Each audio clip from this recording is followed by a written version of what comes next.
पद्मावती मानव trust और चिराग मोहित रजवाड़ी trust द्वारा cancer पीड़ित मरीजों के लिए चैरिटी म्यूजिक शो का आयोजन तकरीबन 7 सालों से किया जा रहा है, जिसमें म्यूजिक शो के जरिए कैंसर पीड़ित मरीजों के लिए डोनेशन निकाला जाता है, जिसमें टाटा हॉस्पिटल, जेजे हॉस्पिटल और सेंट जॉर्ज हॉस्पिटल के कैंसर पेशेंट को तकनीकी तौर पर सुविधा उपलब्ध कराई जाती है। ऐसा ही कार्यक्रम घाटकोपर पूर्व के वीर जी मदन जी रजवाड़ी हॉल में रखा गया, जिसमें सैकड़ों की तादाद में आम जनता पहुंची, जिन्होंने गोल्डन ईरा के गीतों को सुना।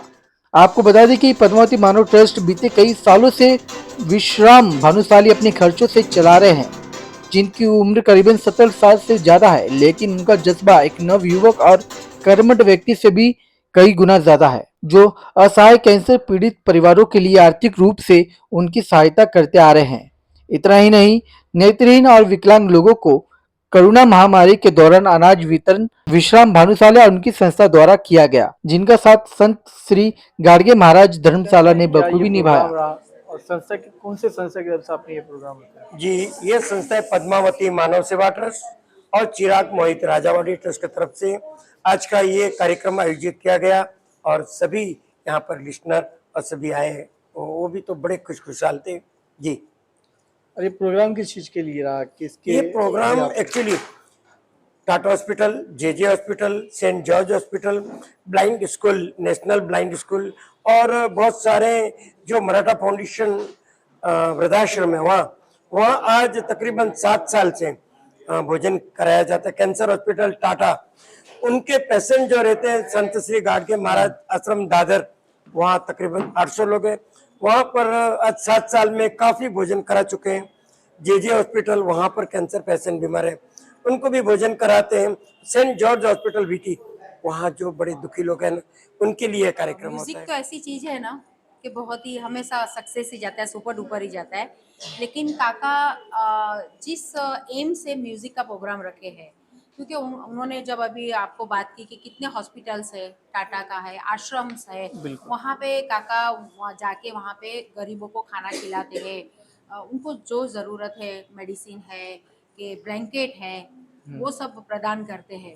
तो ज़रूरत तो सबको पड़ती है, उनके पैसे के बिना तो कुछ नहीं होता। तो काका ने पद्मावती ट्रस्ट खोला और इतनी सेवा दी है गरीबों को कि कोरोना में भी आज जब भाई का भी हाथ नहीं पकड़ता था, अगर भाई को भी कोरोना होता था तो एक रूम में बंद होना पड़ता था और उनको अलग से ही सर्विस देते थे घर वाले। लेकिन काका ने कभी ऐसा सोचा ही नहीं, क्योंकि उनका ट्रस्ट ऑलरेडी खुल चुका था कोरोना से पहले। तो वो बीच में ब्रेक करेंगे तो वो मानवता के लिए अच्छा मैसेज नहीं रहेगा। तो वो खुद जाके वहाँ पे जो कोरोना ग्रस्त थे उनको खाना खिलाते थे, उनको कपड़ा देते थे, क्योंकि तब तो ऐसा था ना कि सर्वेंट लोग भी काम करने को नहीं जाते थे, उनको खाने के भी वांदे हो गए थे, क्योंकि उनको जो बर्तन घसते हैं, कपड़े धोते हैं, उनको 2000-1500 पगार मिलता है, तब उनका चूल्हा जलता है, तब उनको काम पे कोई नहीं बुलाता था, क्योंकि गवर्नमेंट ने बैन ही किया कि किसको जाना नहीं है, आना नहीं है। तब काका उनके घर पे जाके पूरा अनाज का किट दे के आ जाते, दाल, चावल, आटा, तेल, नमक, फरसान और ब्लाइंड लोग को भी काका आज तक भी चालू है। यहाँ पे मुलुंड में भी आते हैं और इनके साथ बहुत सारे आश्रम में मैं जा चुकी हूँ, जैसे संत गाडगे महाराज दादर में, मराठा फाउंडेशन वसई में, वहाँ पे हम ऐसा म्यूजिक प्रोग्राम करते हैं कि वहाँ पे जो कैंसर रहित जो पेशेंट है तो वो गाने सुनते तो ऑटोमेटिकली उसमें खुशी आ जाती है। और ये कार्यक्रम के बारे में कुछ कहिए, कैसा कार्यक्रम, मजा आया? कार्यक्रम हम लोग कर रहे हैं, एक ही इंटेंशन है कि कोई भूखा ना सोए और कैंसर पीड़ित वाले को हम मेडिसिन भी दे सके, उनको जो चाहे वो हम कर सकते। इसके लिए ये सब प्रोग्राम करते हैं। ये सब पैसा भी जो इकट्ठा होता है हम लोग नहीं वापरते, हम हमारे पैसे डाल के सबको जो चाहे वो देते हैं हम लोग। ये जो पैसा इकट्ठा कर रहे हैं और जो गरीबों को दे रहे हैं, लेकिन उसके लिए जो माध्यम बना है आज का प्रोग्राम, वो बहुत ही बढ़िया है।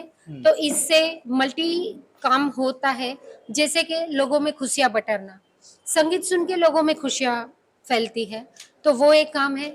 दूसरा कि जो नॉन सिंगर है उनको चांस मिलना, प्लेटफॉर्म मिलना, तो वो एक दूसरी बड़ी बात है। तीसरी बात कि इसी में जो आते हैं सुनते हैं उनको सही लगता है वो पैसा देते हैं तो पैसा भी इकट्ठे होते हैं, वो तीसरी बात। और वो पैसे सही हाथ में जाते हैं जो जरूरतमंद है, वो चौथी बात जो वो पहुंचाते हैं। तो सब मिला के देखा जाए तो ये प्रोग्राम बहुत ही अच्छा रहा, सबको बहुत चांस मिला और बहुत बढ़िया काम हुआ। पद्मावती ट्रस्ट चलाते हैं विश्राम जी और जयश्री जी, उनके साथ मैं गई हूँ प्रोग्राम के लिए। हम वहाँ पे प्रोग्राम करते हैं और सबका मतलब आशीर्वाद भी मिलता है और फंड भी होता है जमा, ऐसा नहीं है, फंड भी बहुत आता है। और ये जो आशीर्वाद हमें हमें जो प्लेटफॉर्म मिला है वो उनकी वजह से। और वहाँ पे जाके देखते हैं ना तो इतने लोग गरीब मजबूर रहते हैं जिनको नहीं पता कि हमें नहीं रहना है, कोई भी नहीं चाहता ऐसे रहने के लिए, लेकिन उनकी मजबूरी है तो रहते हैं। और जब भी विश्राम अंकल जाते हैं, जयश्री बहन जाते हैं हमें लेके, अरे जो खुशी उनके चेहरे पे रहती है ना, वो शायद हमें ऐसा लगता है कि भगवान हमें यहाँ ही मिल गए। उनकी आंखों में इतनी खुशी रहती है, उनके आंखों में, वो मैंने खुद ने देखा है उनके साथ जाके। तो ये बहुत बड़ा काम कर रहे हैं। और कोरोना के काल भी उन्होंने बहुत किया है, दोनों ने मिलके, जयश्री बहन और दोनों ने।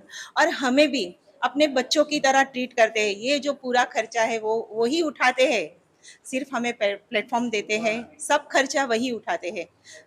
हम तो सिर्फ आके गाने गाने गाते हैं और उनको खुशी देते हैं, बस उतना हमारा है। लेकिन बाकी का सब वो दोनों ही मैनेज करते हैं, टोटल दोनों ही मैनेज करते हैं।